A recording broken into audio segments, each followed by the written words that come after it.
Welcome to the DL show. I'm Drew. I'm Leo. And yeah, we have a new episode today. Yay! And something short. Shorter than last week. We heard your feedback. Yeah.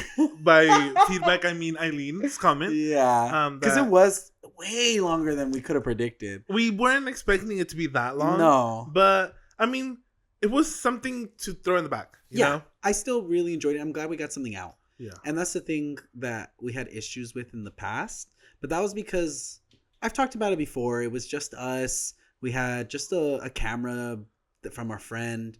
And it was a good camera, but it would record for 30 minutes. Yeah, and then it would turn off. And then sometimes we didn't know. I think that was one of the episodes. Oh, episode 2. Yeah, exactly. Mm-hmm. That's what happened. And stopped recording and our last 40 minutes of the episode was just audio. Yeah, it was and audio. The picture of us. So, but I think even though last week's was pretty long, I don't regret it. It was just it was a good fun topic, and but this week we have something a lot more chill. I think we're slowly gonna move away from this feeling of one massive topic, and then everything else is super small. We'll just get I feel like moving forward it's gonna be a blend of everything. So it's not just one big thing we're talking about per video. We're going to have several things pop up. Yeah. Yes. More because I feel like most of the time we always tried to have a lot of structure in our episodes. But I feel like now we kind of want to try more free form in a way. Just the topics that arise are the ones that we're going to talk about. But we do still have things we want to touch on. But it's not so constricting. Yes. In the way that we need to do this, and this. I agree. Well, speaking of, we stick with our usual. What's your song of the week? Okay, so for this week, the thing about me is that I listen to the same 3 songs on repeat. If I find 3 songs that they just itch that part of my brain, they're on loop. I'm not even kidding. I have to say, I remember it was I think the first year you got Apple Music. Oh yeah. And we were let's look at your rap, and it was 97 songs or something, and we were literally wow, you didn't even listen to 100 songs this year. He knows what he likes. Yeah, and that's the thing. When I know that I like something, I'll like it. And so for this week, I chose Candy by Rosalia. A lot of people talk about, without Motomami, Brat wouldn't have happened, or Motomami was the original Brat. And I like Brat, but I feel like Motomami as a whole is just a moment for myself, for me. Yeah. And I love the whole album, but Candy just holds a really special place in my heart, mainly because every single time I think about it, I think about that one time you Frankie, and I went to see Multiverse of Madness and TJ. I was just thinking about that. And you guys got I guess it was more I'll say so basically Gandhi at first, I've grown to really I love the whole album, but at first Gandhi was definitely one of my least faves, and especially at this time I was I've been self-teaching myself for a bit Spanish, but I just didn't know, and I was to be honest, I don't know melodically and all that, and Frankie was well, you don't speak Spanish, so you don't get it or something like that, and I was okay, and I didn't talk for the rest of it. It was so awkward. It was Frankie driving, Andrew in the co-pilot, and I was in the back. I was in the back vibing to the music, and then in the front I could see this negative cloud of energy just emanating from the front, and it was just so silent. Yeah, I remember I was just looking out the window singing. I didn't because we all consume media differently. Yeah, of course, we have our own personal taste. So it makes sense. I understand where you were coming from. You don't know Spanish like Frankie or I do. So of course it's not gonna hit the same. Yeah, but I don't know. I think ultimately what it really boiled down to was that's something I've always been insecure about to a degree. Not even insecure. Of course, insecure, yes, but that's something that the quadrant that is me, you, Eileen, Leo, or Frankie. With the 4 of us, I know, with Mickey 17. But with the 4 of us, the 3 of you guys grew up in TJ. You guys all speak Spanish. And that's something that I'm not bitter about or it doesn't bother me. I always love to hear when you guys are like, oh, talking about things only you guys know. I truly love to hear it. It makes me smile because I'm like, yes, like love to where you grew up and stuff like that. But that is something that like obviously I was lacking, and something I couldn't relate to. And Motomami was such a moment for us, but like there was that layer of like, well, I don't speak Spanish. Like I practice it. I can like sing the lyrics because I listen to it so much. I like half know what I'm saying. So like for Frankie to bring that up, it kind of was like, it was the elephant in the room that I didn't speak Spanish and I'm talking about a song that I don't, but it was kind of like, if it wasn't a low blow, but it kind of felt like, okay. And that's why I was like, I'm not going to say anything, like, okay, fine. And then it was like after the movie and we're driving and I'm still kind of like, okay, quiet. I do have to say it was really funny because we went to TJ to watch Multiverse of Madness and like we're in the theater and it starts and the first line of the movie is in Spanish and we were all like, oh, like did we get like English sub or something? But no, the rest of it was in English. But then after the fact, Frankie was like, oh, like, are you mad? And I have mixed feelings about this. Sometimes I love it when Frankie does this and sometimes I'm like, just let me breathe. But he was like, are you mad? I'm like, no. And I'm like, well, I don't know. I'm like, what can I say? Like, I don't speak Spanish. Like, I just didn't feel like adding to the conversation anymore. Because it kind of felt like when I did, it kind of got invalidated and kind of, I'm glad you brought it up though. Because I was literally just thinking about it when you said Kandi. I love that song. And maybe I like bullied myself into it, but I do love it. But yeah, I thought about that too. That's funny that you brought it up. Yeah, because I like not only is it like a really good song, and it also has like that randomly funny. Okay, funny for me. It's funny for sure. It's funny. Memory. So and every time I just listen to it, it just brings me back to that place, and like I just love it. Yeah. So lately I've been listening to Motomami, but mainly the Kandi. I think about how like I've moved a lot. I moved out when I was 20, back in 2020. I lived in Bonita for like a year, and then I lived in Chula for like 6 months, and then I lived in IB for a year, and I've been living in... I'm like giving my locations. Yeah. I'm like, dox me. No, but I live a third location Challenge. Here. I live a third location now. We won't be saying where. But if you find it, make sure to comment, dox me. Yes. Let's get some engagement. Yes. Free prize to those who find Andrew's new address. Yeah. And so we associate certain albums with certain eras of when I lived, and Motomami, Crash are so 2022 IB albums for me. So, even Fosora too. Yeah. Atopos. We ran that was like the song. Yeah.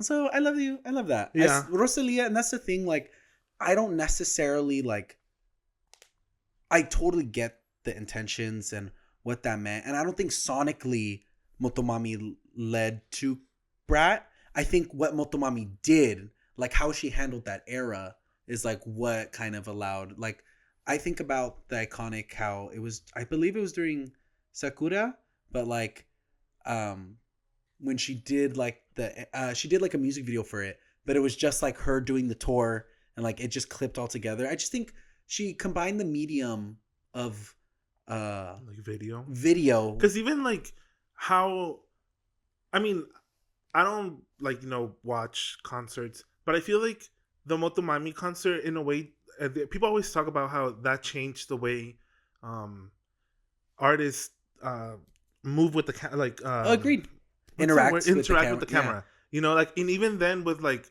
Brat, when we went to see her in LA, it like I could see it, you know, because it's very much like you can see the Motomami inspiration or Rosalia's like artistry, how it influenced like the people like not newer, but like artists of right now. Which I have something I want to say attached to that, but can I say with my song? Oh yeah, first? What's your song? I feel like, so the song I've had on loop is Aquamarine from one Addison Rae, and I feel like I wanted to talk about it, one, because it was on loop, but two, I think there's this kind of larger conversation kind of going around Addison Rae that I kind of wanted to talk about. But Aquamarine is very much a what feels like not a tribute, but like giving homage. I mean, it says it in the song, but to Ray of Light era Madonna. And I find that very interesting. And that's music that isn't necessarily being made now. You know who else? I mean, this album is so, that's what I thought about while listening to it. Eusexua is very Ray of Light era Madonna. And something that a lot of people have been like kind of attacking Addison Rae is like, oh, she's not authentic. You know, she's getting the nachos of other artists, and you know, she's not her own vibe. Or like anytime she does anything, it's like, oh, she's doing this fake, whatever. It's so forced. But I can't help but feel, and this is something I've been thinking about, is like, what is it to be authentic in like 2025? You know, when everything is immediately not only put online, but within a week it's burnt. You know, memes, we joke, but memes used to last years.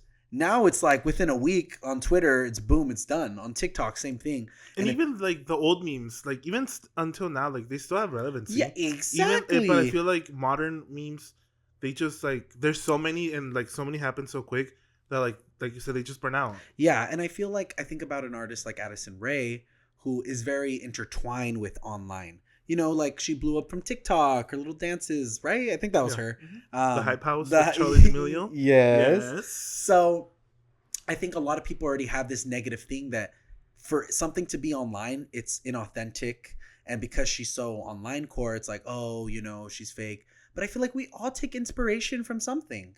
Like, it's kind of like, I remember when Diet Pepsi came out first. I have this knee-jerk reaction, but I'm always able to like keep an open mind. But I was like, this is literally like Born to Die era Lana Del Rey. You know, like Diet Pepsi, Diet Mountain Dew. Like, it so sounds the way exactly for a second, like her. I thought you were just talking about like the drink. The drink? You're like, oh, I'm okay. like, oh, Diet Pepsi, Diet okay. Pepsi, like, that's something new. In your car, in your drive, I'm your baby. Like, and that's so Lana, her little baby girl, when she's like, my old man is a man, but you know.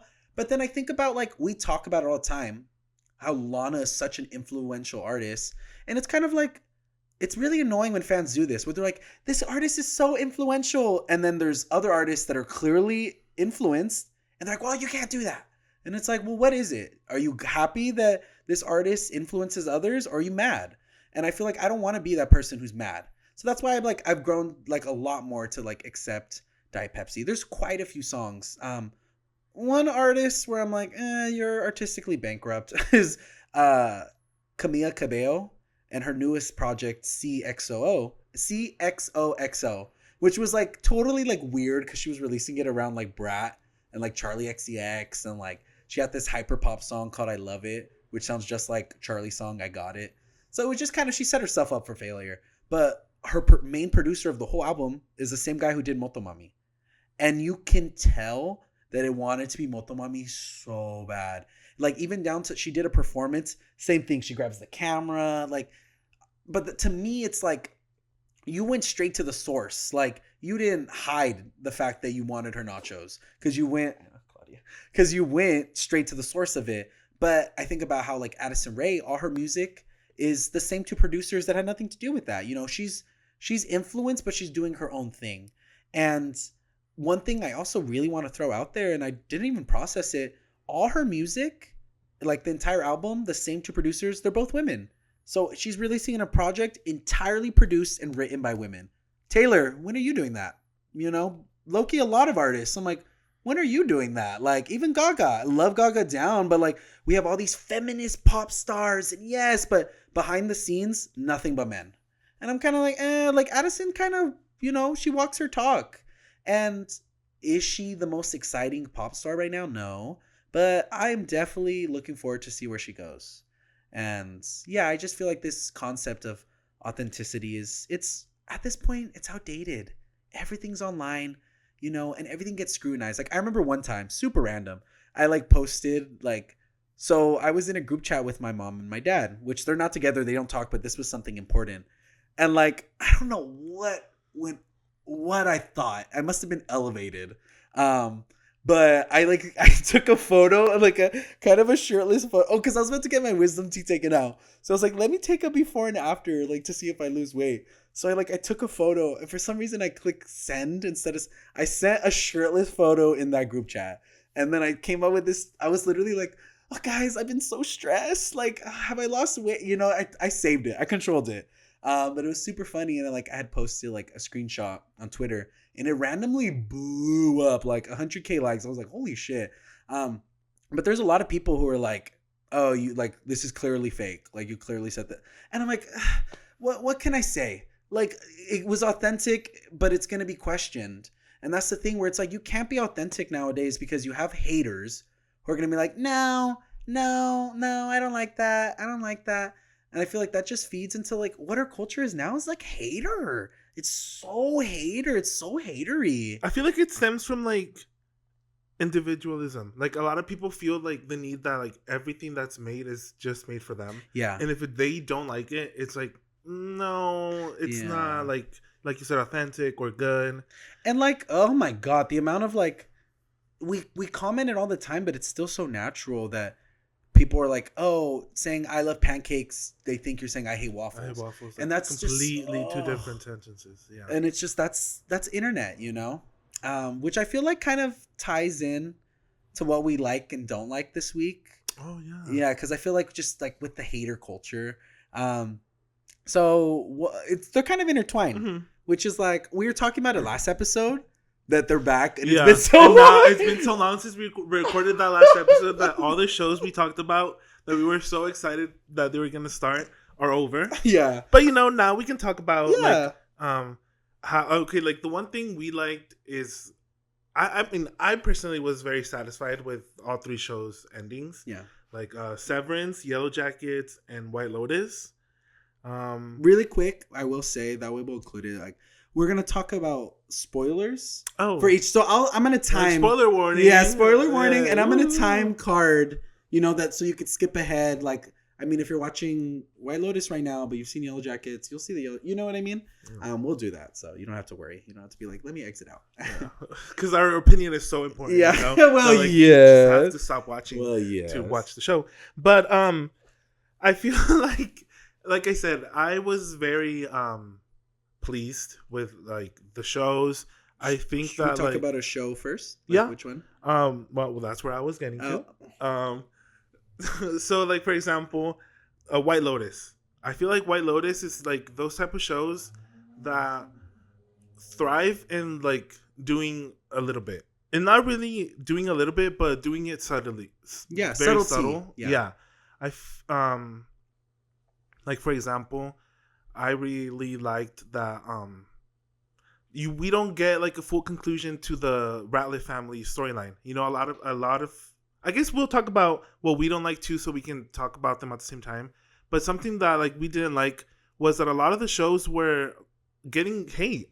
Yeah, just like just mainly Yellow Jackets and White Lotus, because I feel like I didn't see much for Severance. I feel like a lot of people really enjoyed it, but like Yellow Jackets and White Lotus, it was just like people were so displeased by them. You think it was like.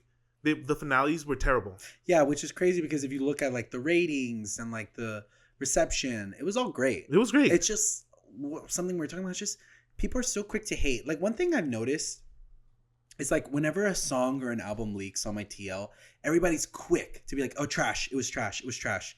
And then it comes out, everybody hears it, we all love it, and all the people are just silently quiet. It's like people want to be the first to hate on something that's popular, and I feel like White Lotus is like one of the biggest shows right now, if not I feel like airing, it's definitely the biggest HBO show, you know? Yeah, I mean it's a Sunday HBO show. Yeah, like that's the time slot that people watch. Yeah. And like with good reason. I mean every episode the show grew in viewership. I think like the first episode of season 3 had like double the viewership of the first episode of season 1, which makes sense, it's the third season.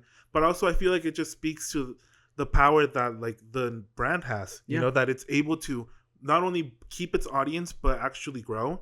And I feel like people that hate on it are they're projecting what they wanted, but since it didn't come true, they're like, oh well, it's badly written, or nothing happened. Like the main complaint that I hear about White Lotus is nothing happened.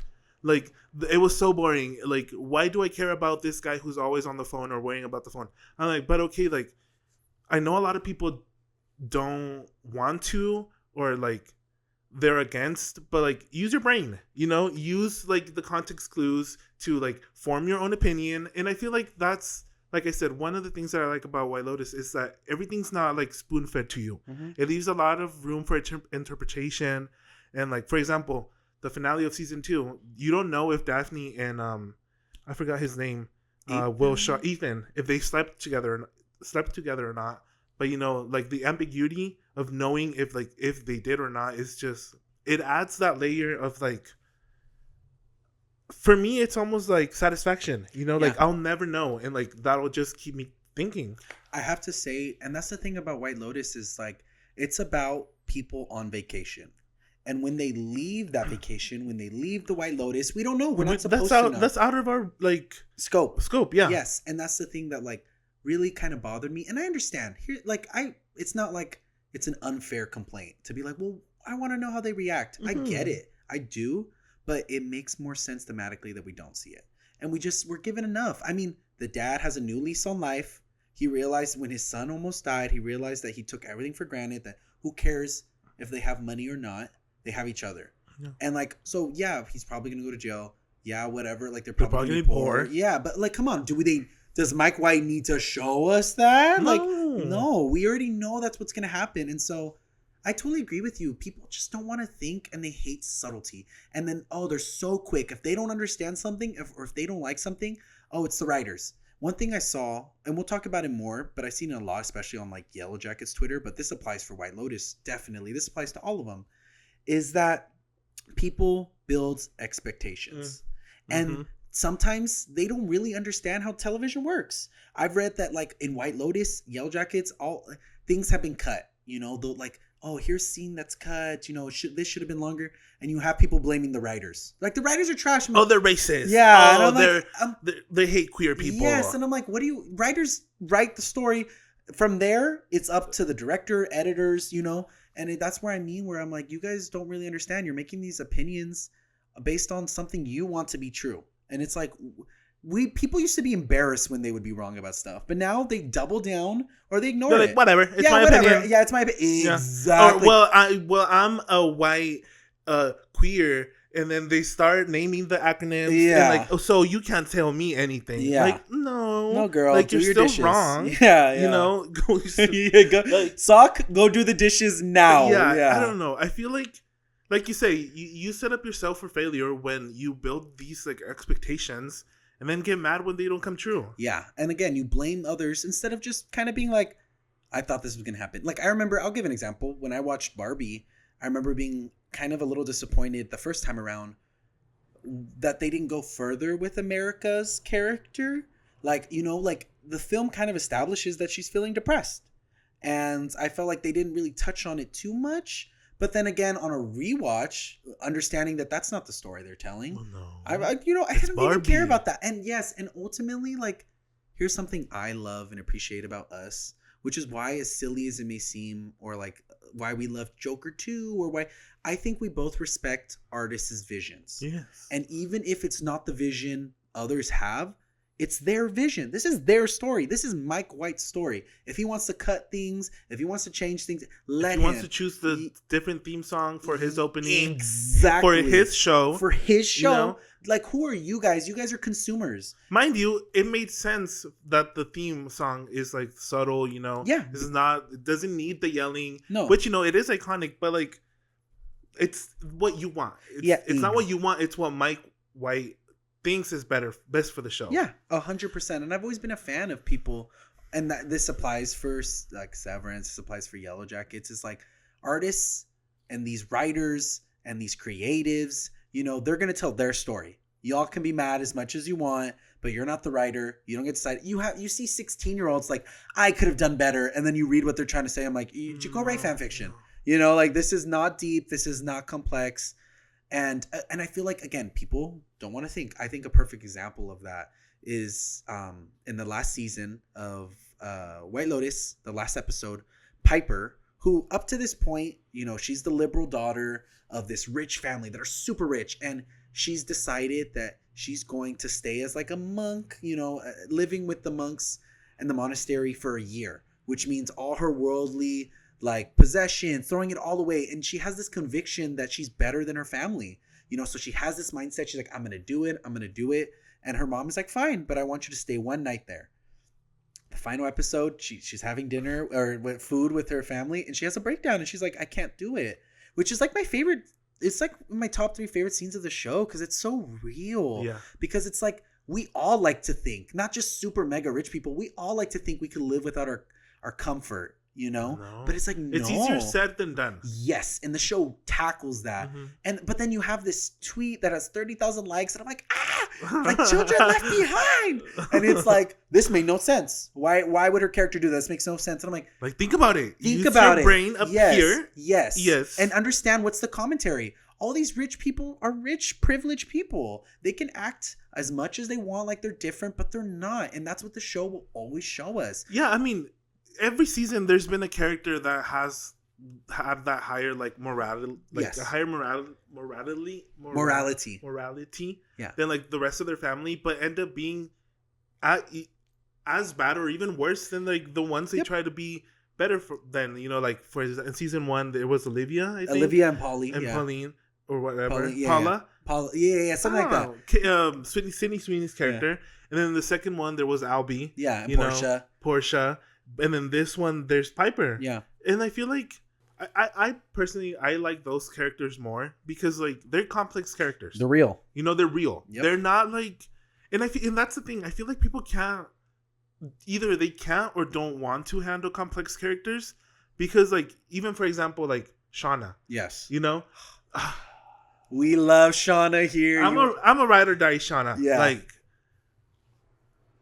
Like you know, like I'll ride. I love Shauna. Like genuinely, I think I love complex female characters. Yeah. Like I feel like they're so rich. I'm sure like as a writer, they're really fun to write because like you not only can you do whatever you want, but I also feel like there's no room for anyone to like say anything.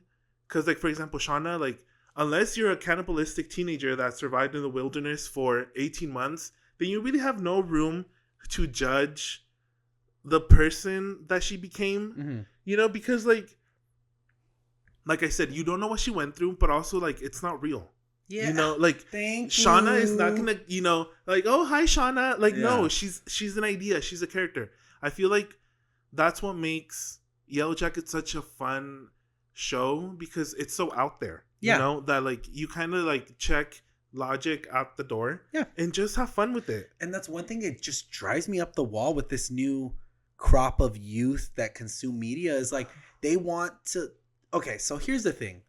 We grew up, our rep was Kurt from Glee. You know, we didn't have Rachel Berry. You know? We didn't have Heartstopper growing up. We didn't have this huge. Now in every show, and I love it. There's even if they're a nothing burger of a character, there's a gay character. You know, like, and there's so many things. There's prestige television. You know, fellow travelers. There's just so much out there right now that people are pick and choose, which is totally fair. But I think they apply, because they're so used to how things should be now, they apply real life, you know, logistics, real life, you know, what's right and what's wrong, morality.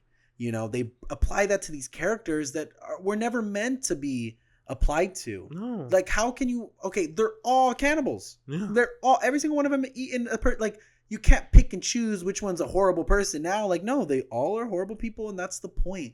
And like, I want to talk about this, especially with Shauna, is like, I don't know how to word this other than, and this has to do with also some, so we can safely move on from White Lotus. Yeah. Like, we loved White Lotus. Personally, my favorite storyline was the 3 friends. What was yours? I low-key loved all of them. Yeah. But I really enjoyed like the Ratliff family. Yeah. I was honestly like, in like relating it to Shauna and like people like putting their morality onto them. I feel like also you can't really do that with like extremely rich people. Yeah. Like unless, you know, like I'm not a rich person, unless you've grown in that world of like, you know, so much wealth and even like, especially I feel like that like Southern rich lifestyle is very particular.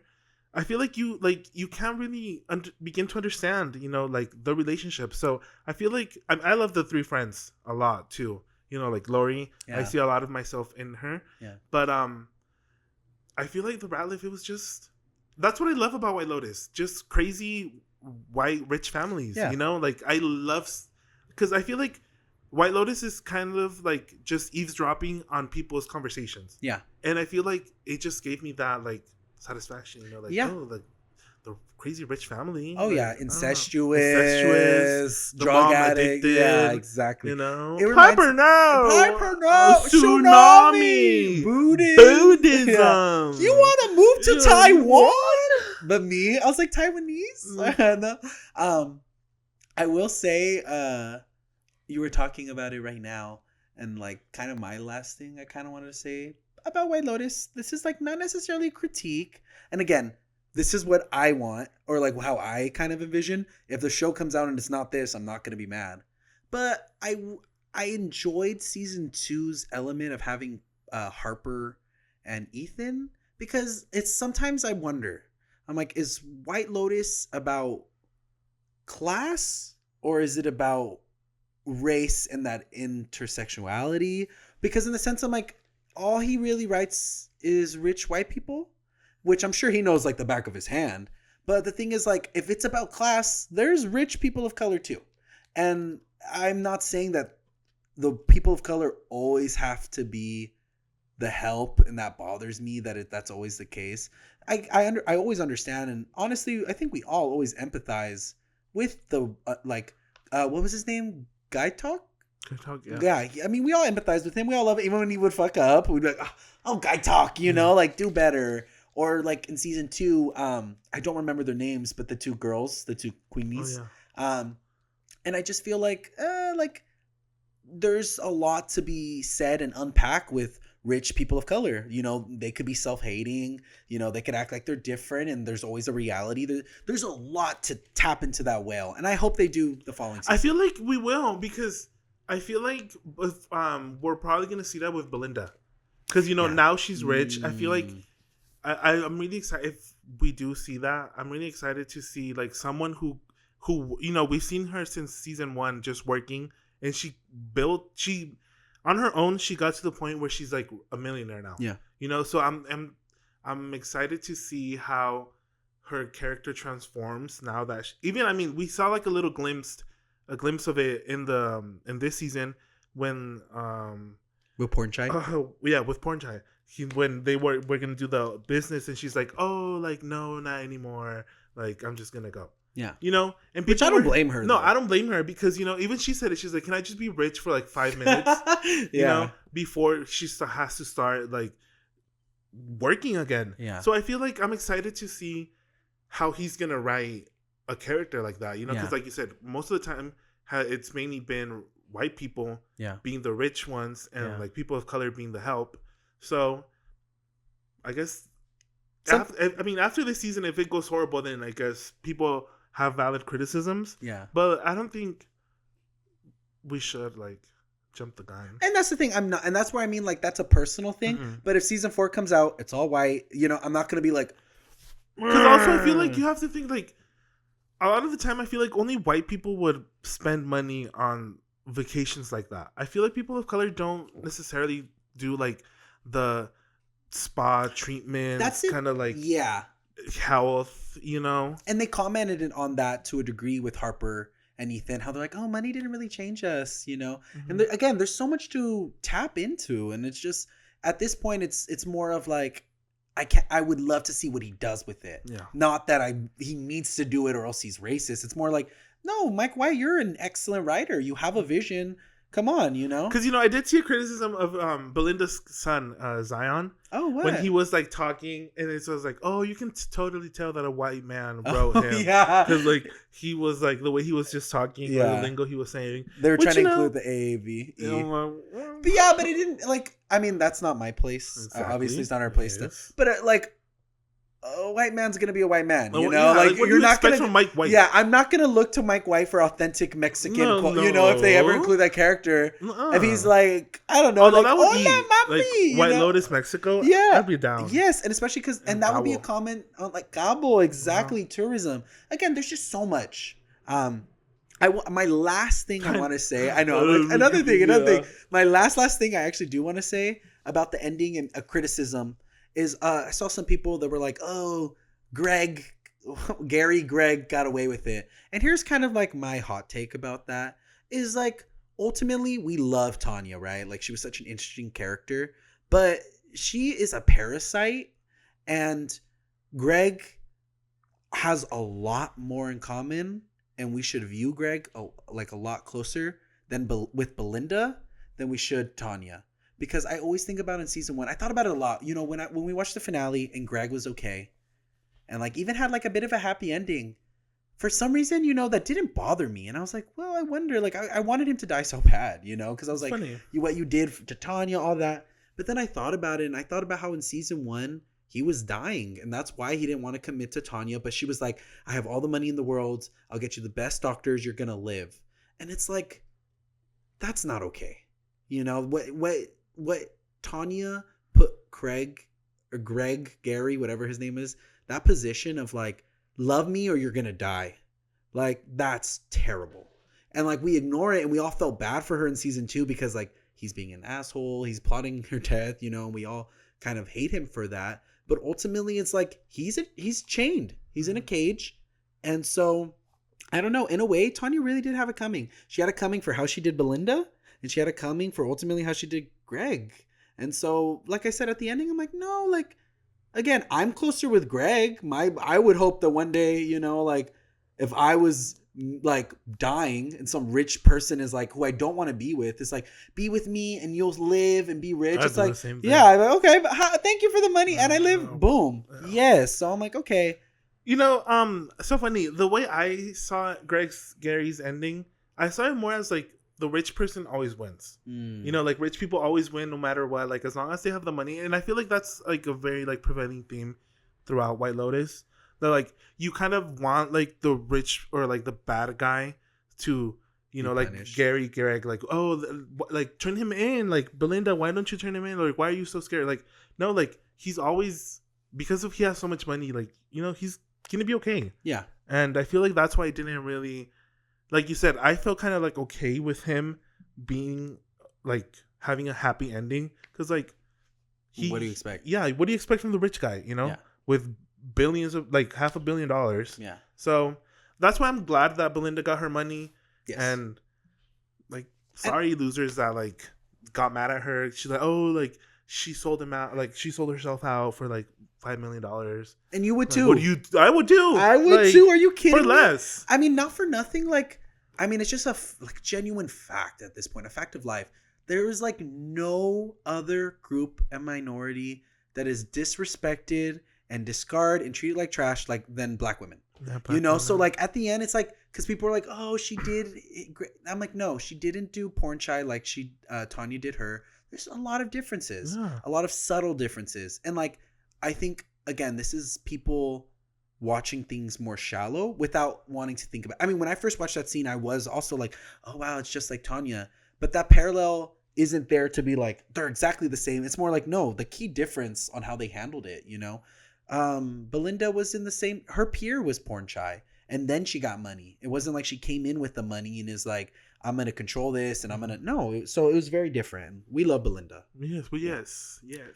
So now we're good with Yellow Jackets, right? We're done with White Lotus. And also, I feel like maybe we can just gloss over it. I feel like Severance doesn't need the discourse as much because everybody kind of liked it. I mean, I watched it and it was like, I was very satisfied. You know, it was a very heartbreaking ending because Mark didn't, like, he went through all that to save, Gemma? But, like, it's fine. Okay. Like, he went through all that to save his wife, and, you know, he got her out and everything. But, like, and, like, at the same time, you can't really blame him because at this point, Innie and Audi Mark are kind of, like, two separate, like, entities, you know, existing within the same person. So, you can't really blame Innie Mark when he decides to go with Heliar and stay in Lumen, knowing well that, like, Heli is, you know, the daughter of the CEO, of the people that are in charge of everything that happened to his wife. So it is a tragedy, because like he gets everything he wants, knowing that like it's at the cost. It's at the cost that like he's probably not going to exist or be with her because that's the enemy, and he's depriving Mark being with Gemma. Yeah. You know, like someone who he thought was dead. Yeah. Oh, to me, it was like the ultimate selfish but understandable decision. Yeah. It's like, of course this was selfish, but what are you going to do? Give up your life? No. Give up all this, you know, so it made sense. So, but I also feel like there wasn't a lot of discourse. Everybody genuinely. Yeah, it was, I feel like, and I mean, if anything, it was a lot of praise for the show. Yeah. Like, there was this episode that like the directing, it was her first time directing an episode. Yeah, and it was honestly chef's kiss. It was such a great episode. So I feel like, yeah, Severance was tied with the perfect bow, and it was, I think, a pretty good season. Yeah. It didn't merit any hate. No, and it didn't get any. And it didn't get any, White Lotus, or even, a Yellow Jackets. I feel like Yellow Jackets is still such a hot button issue because of Shauna. Yeah. Like, the hate that Shauna gets is, I think it's a little crazy. It's misogynistic. And I have something to say. So, okay, here's my, hot take, and it's going to sound bad at first, but, you got to walk with me here, you know? It looks stupid now. It looks stupid now. You have to wait. You just have to wait. So, here's my thing. I feel like, as a minority, and on several factors, and as somebody who wants to create stories about minorities, by minorities, all that, no other group tears themselves more down than queer people, and people, not necessarily people of color per se, but no one is more critical. No one hates on queer media more than queer people. And it just is there's a reason, you think about Breaking Bad, 95% of straight white, cis het men, who watch that show, who can relate to Walter, they don't think he's the bad guy, even though the show textually, it's trying to put it in their head. He's a complex character, but to them, it's one note, but a positive.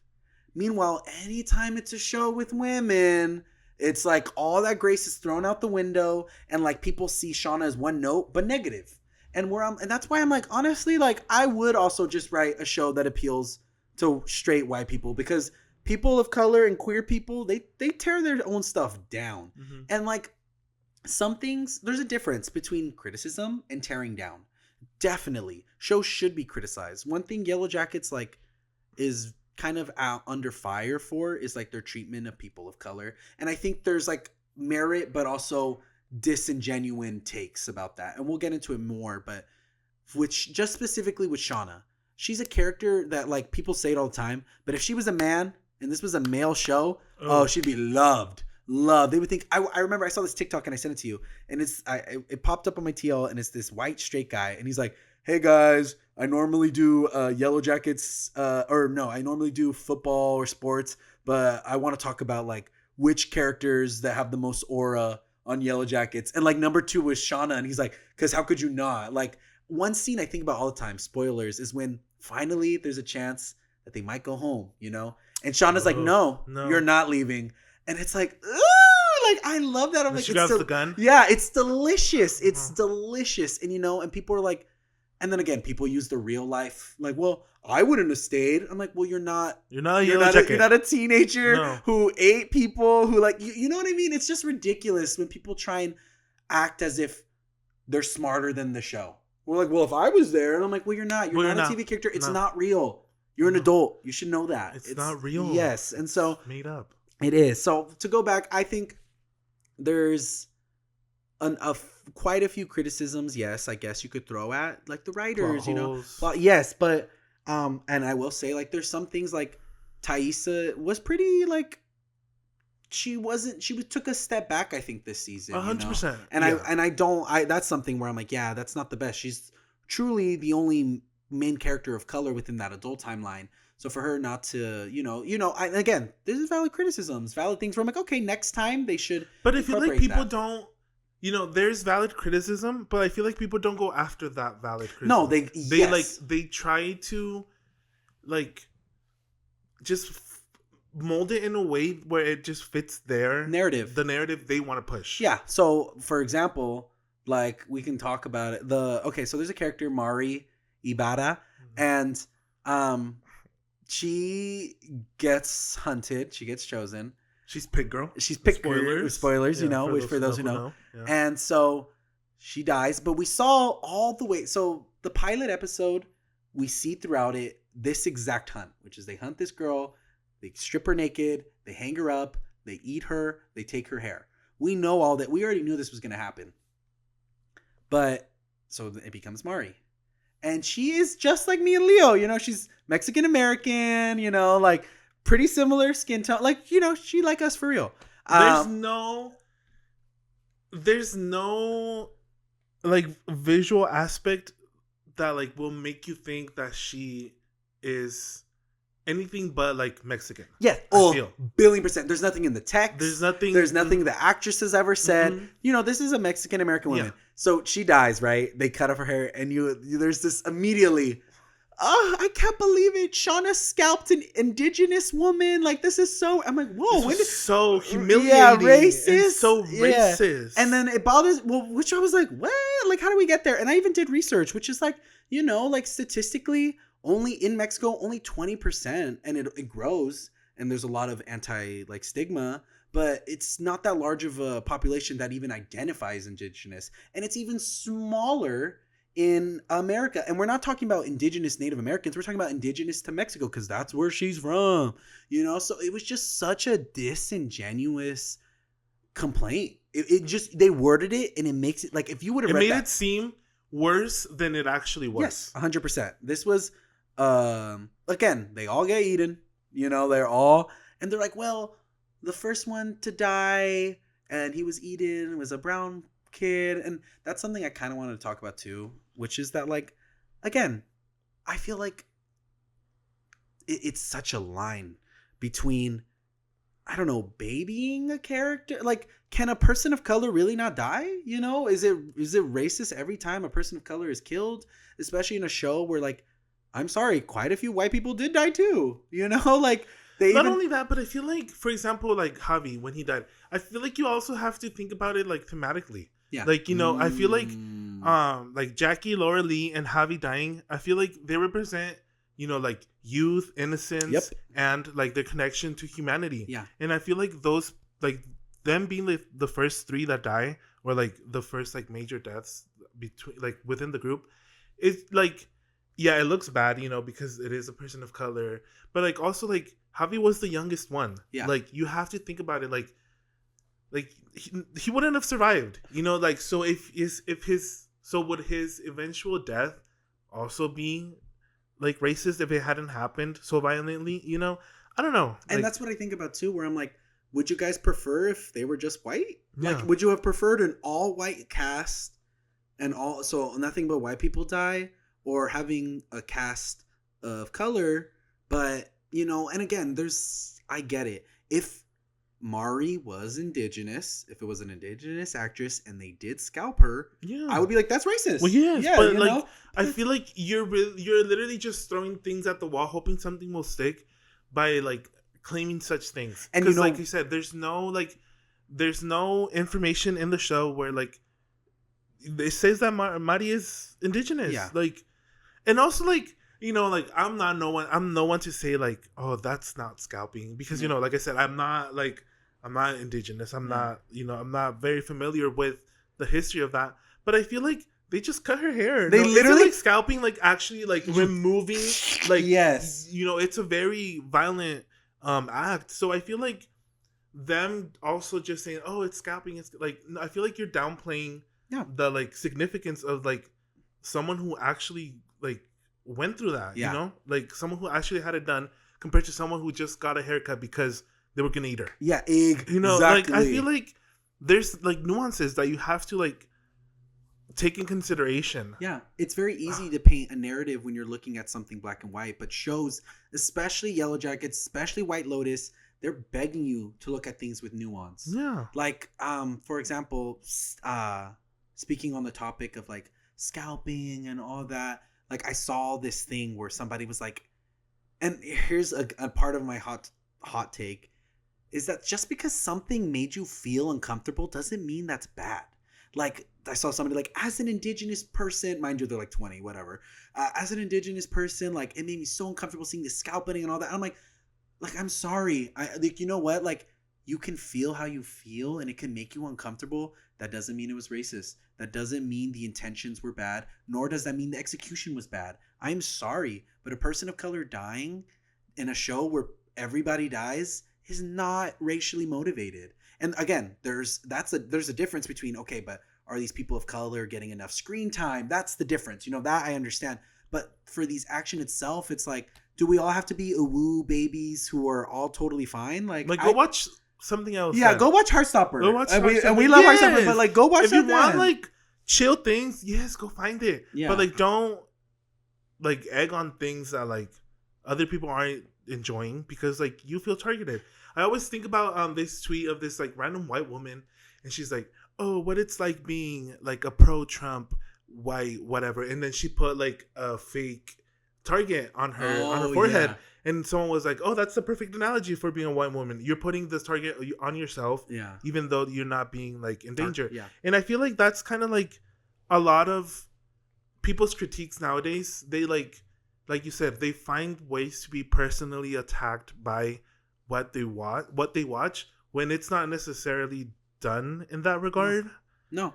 And in fact, I think this all ultimately ties into our point from way earlier, which is people want to see what they want to see. And if it's not what they want to see, then they hate it. Yeah. And not only do they hate it, they come up with some reason why you should hate it too. And if you like it, you're the worst person ever. Yes. And it's like, are we serious? Like, no. And that's not how TV should work. And that's the thing. Shows like Breaking Bad, Better Call Saul, Mad Men, all these straight white men get to be the worst people ever. They do things, even looking back, like it was, people of color always end up losing in this scenario. All that to say, do you think the fans that love this show are calling that out? No. And that spotlight is only reserved for shows that center around minorities or people who are like disempowered. And like, I understand it. We should not necessarily be critical, but we should have our critical thinking hats on. But again, people are doing way too much. And I'm sorry, like, again, sit with your uncomfortableness. Why did that make you uncomfortable? Is that show intentionally, did we view Mari being attacked and hunted? And do you really think the show wanted you to watch that and be like, yeah, I'm glad that happened? Like, no. And you're supposed to feel like scared of these girls. Yes, you're supposed to feel uncomfortable. Yes. But it's not because you're watching a hate crime, And it is disrespectful to people. When Native Americans were scalped, it wasn't just for no reason. It's because they believed that the hair, the scalp, your spirit was here. So to be scalped, it was a humiliation. It was to be like, haha, we got rid of your spirit too. Not because... What was that? What was that? Not because they believed it, but because they wanted to humiliate them. And I'm like, again, is that really what you think Yellow Jackets is doing right now? Like they're girls. Yes. Shauna is not like... Because I saw a GIF and it was like, oh, Shauna decided to attack, be like against Mari because Jackie was talking to her, for like a little bit, And I'm like, if that's the reason, then like that just shows like they're like children. They're not like, thank you. They're not adults. They don't, for them it's just a moment. Like they're living their life at the moment, and you can't hold them to a high standard when they just crashed and are trying to survive in the wilderness, Yeah, one thing about this newer crop of kids is that they view things and are very, like, again, they apply that real life standard. Like Travis, in season 1, he's a teenage boy in the 90s. He was misogynistic.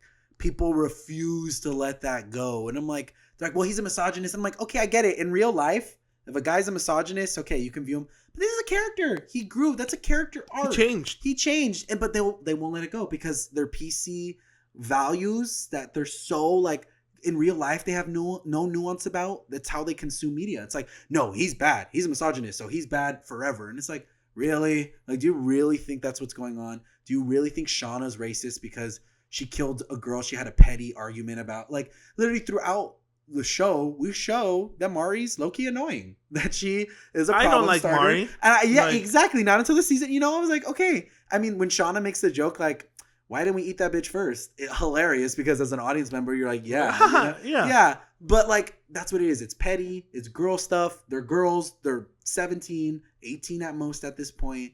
So it's just, come on, guys. Be real. Just let's be real about stuff. And let's own it, and let's not make it one thing. If you didn't like the show because Mari was your fave character and you didn't want her to die, say that. Don't say that we're racist because, or they're like Shauna defenders.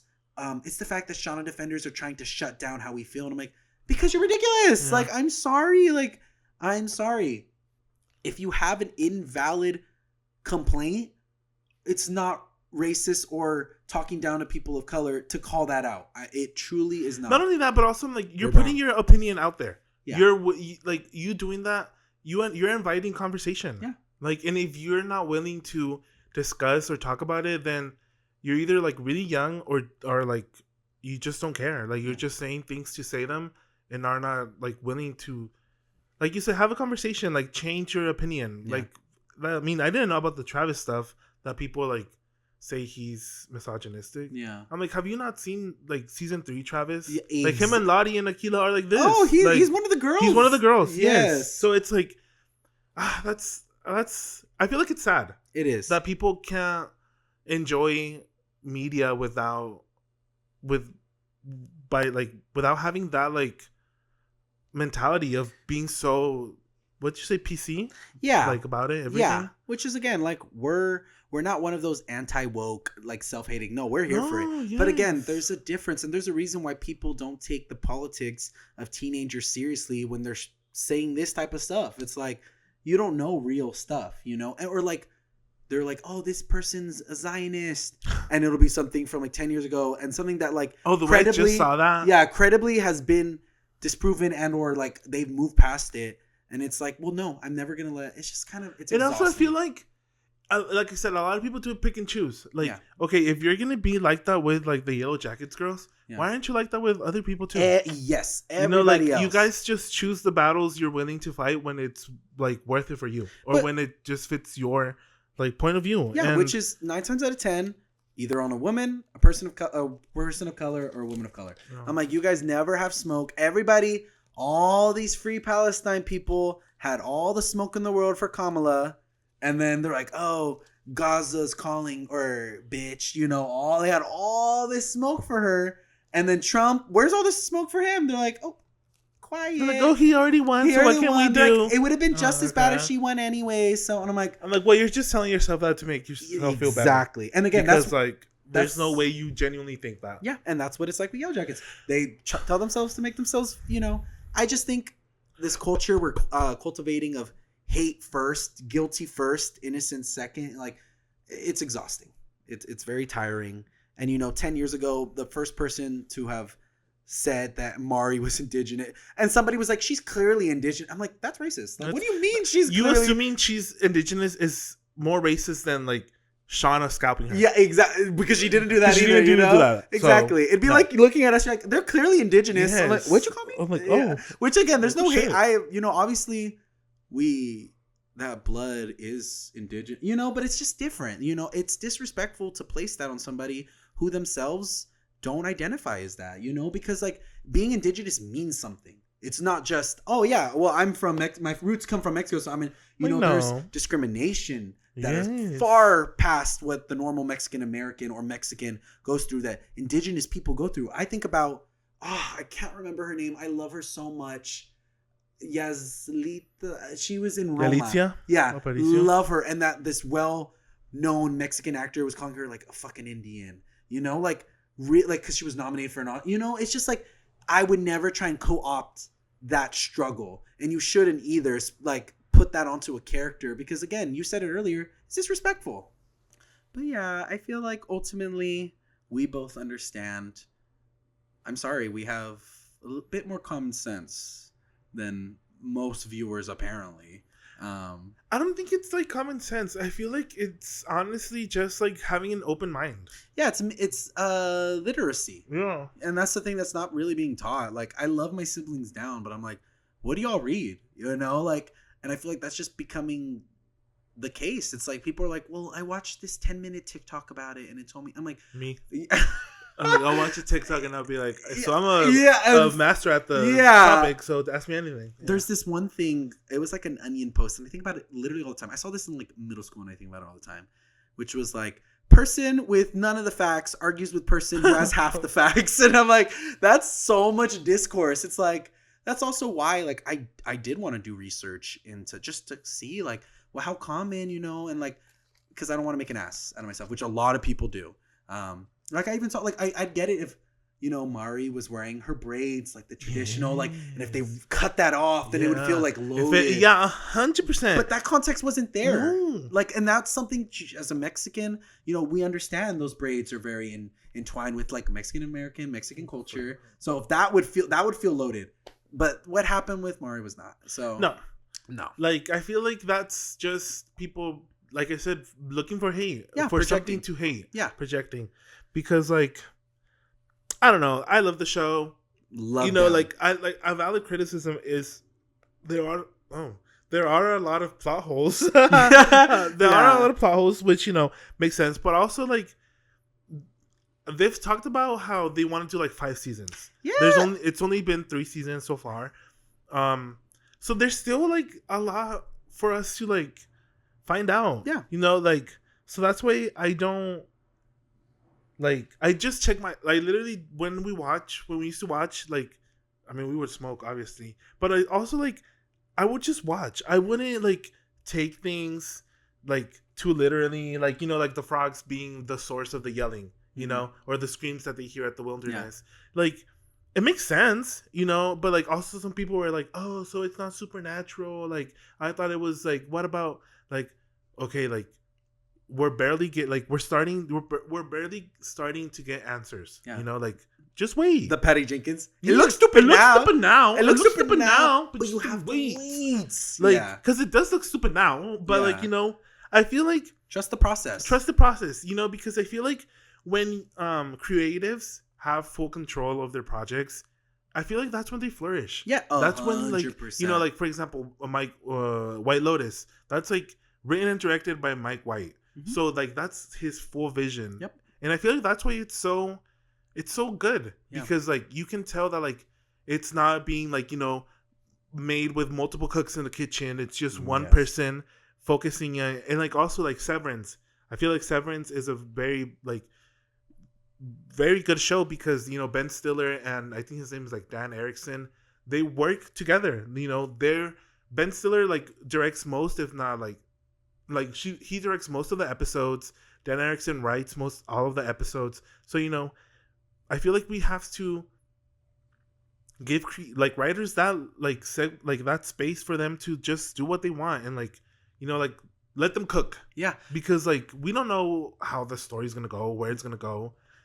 And I feel like that should just be the key takeaway for all artists, writers, directors, musicians. Like with the Addison Rae stuff, it's like, let her cook too. Let as artists... ridiculous and as bad as it sounds and looks, let them cook. Yes, it's for somebody, and like that's what you always have to respect. I feel, and you can always tell though. Again, I mentioned it earlier, like creatively bankrupt Camila Cabello. You can tell when something isn't like authentic, but like clearly you're drawn to White Lotus. Clearly you're drawn to Yellow Jackets. Clearly you're drawn to these artists because you feel the authenticity. And it's like you just want to poke holes in it, but you're drawn to it because it's real. Yes. It's fictional. But it's real. But it's real, yes. But yeah. I feel like fans get to a point where, like, if they don't like where it's going, like, they're the ones that bring their own, show down. Yeah. I feel like Yellow Jackets, like the reception of by the audience, I was looking shocked because I mean when we watched it, I thought it was an excellent episode. I was like, the ending, I was gagged. I was like, I'm ready for season 4. But then to go online and see everyone like, oh, it was a terrible episode, like blah, blah, blah, blah, blah, blah, blah, blah. And it's like, damn, like the episode just came out and you guys are already like shitting on it. Like, and not only shitting on it, but like have the dumbest takes when you're shitting on it. I'm like, at least come out with some good stuff. Like, yeah, no. And I feel like ultimately it's just we need to kill hater culture. Like I've been watching the show Community and it reminds me of Glee a lot.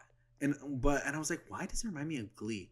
But it's because there's heart. Like the episodes aren't afraid to end with like it's kind of cheesy. And I feel like we as like a culture are so repulsed by cheesiness. I think it's because it just stems from like people just want to be serious. Yeah, they want to be taken like, oh, like, well, I like this, so I'm better. Yeah, because I'm not like no, like you're not better than everyone else. Just because you're not, especially not better than us. No, well, no, no, you'll never be better than us. No. But you won't.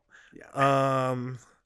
I feel like just don't hate. Yeah, There's a difference between initiating conversation and like just being downright hateful. Yes, 100%. Because like, I don't know. Yeah. Be open for a conversation, but don't, because that's the difference too. A lot of people will spill their hate, but they'll close off. They'll be like, no, yeah, why? I don't think like.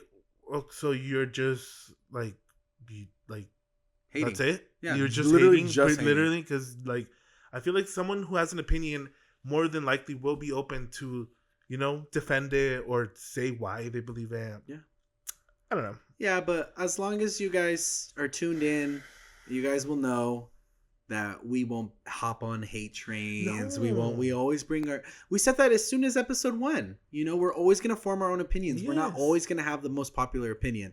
Like, what was it? I mean, White Lotus, Snow White. I was going to say Snow White, people hated. Yeah, I mean, it's compared to like the Marvels, Joker 2. Yeah, which we love too. Which we both loved. And, it's like, it puts into question our taste, but it doesn't. No, it really doesn't. It shows how authentic we are with what we like. Mm-hmm. Like when we genuinely like something, we're not afraid to be like, well, we like that. Yeah, I liked it. Yeah, I mean, Snow White, as terrible as Gal Gadot was, like Rachel Zegler, like, that's my prima. I'm going to be there for her. Yeah, Rachel, yes. And she was great. Are you with me? Are you with me? Are you? Yes or no? No, she's terrible. She's terrible. Yeah, but Rachel ate enough. No, Rachel, yes. And like I saw a picture of this like little girl in her Snow White costume, and like her mom or her parent took a picture, and like Snow White is in the back. Yeah. And and like at the end of the day, like that's who it's for. Yeah. It's for little girls, not for bald white men. Yeah. Or like the Disney adults that like refuse to grow up. Yeah. Like, I'm sorry, You're not young. I say this to help you. We say this to help you. Young. Yeah. Like you're not, No. Like super random. Like there's this person at work that like always wears Disney jerseys. I'm like, you're not young. I'm like, you go put your work uniform on and get to work. You're not at Disneyland, and but whatever. Like, we're like, don't be a hater. Don't be a hater, but proceed to hate. But it's different. It's real. We're real. I feel like, I'm not saying like don't spend your money. Yeah. But I'm like, I feel like if you're gonna hate, like, hate with a reason. Yes. Like, yes. Only little kids should hate on Snow White, not older people. Yes. I don't know. Exactly that. No, that's exactly the point. Is like, understand your audience and offer grace when you can. Like, this is the last time I'll say it, but like, again, if Yellow Jackets was primarily, like, if it was about an all boys soccer team, if it was a bunch of straight guys, do you think straight men are gonna talk the way you guys, like, like, no, they're not. Shane Shipman, he would be like, oh my god, like a generational anti-hero, like, farmer. And I mean, but since it's a woman, she's the crazy racist person that like, it's not, like, no. But so thank you guys for tuning in. Yes, we hope you guys enjoyed this episode. It was like kind of chill, fun. Yeah, we're filming this April 24th. So expect it on June 24th. I'm just kidding. It's July, yes. No. More realistic. We'll see when this comes up. Check the day. You're like, okay, I feel like I think comfortably the first or second week of March. I'm like, so in a year you'll get it. No, May. Yeah. May. Okay. But thank you guys. That's in a week, so we'll see. Yeah. But thank you so much. I'm Leo. I'm Drew. This is the DLShow. Thank you for watching. Bye. Make sure you like and subscribe. And ring the notification bell. Yes. And then helps. Also subscribe on TikTok so we can go live. Yes, please. Yeah. Like, and we're actually a new member on the team. It's gonna be for next episode. Yes. We're gonna have 2 guests. Yeah, right. Yeah, because we're gonna do. Yeah. We'll figure something out. Yeah. Yeah. But yes, be ready for a new episode. Yeah, soon. Sooner than later. Yes. Okay. See, we're connected. Okay, bye.